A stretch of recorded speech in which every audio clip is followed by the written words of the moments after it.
Nasce il premio Purgatorio ad Agrigento, la città capitale della cultura 2025,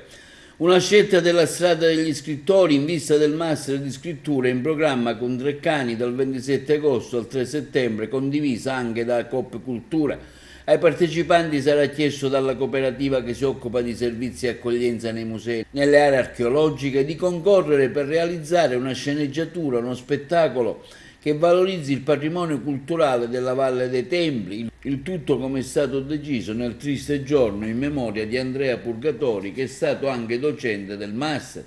Chi l'ha visto fino a poche sere fa analizzare in TV i guasti della guerra, gli orrori della mafia, i drammi di un'epoca contraddittoria come la nostra, rimane addolorato e incredulo alla notizia della scomparsa di Andrea Purgatori, come lo siamo noi amici della strada degli scrittori, annunciando in questo triste giorno l'encomiabile decisione di Coop Cultura di istituire per i partecipanti al nostro Master un premio Purgatori, questo quanto affermato dal fondatore dell'associazione Strada degli Scrittori, giornalista Felice Cavallaro.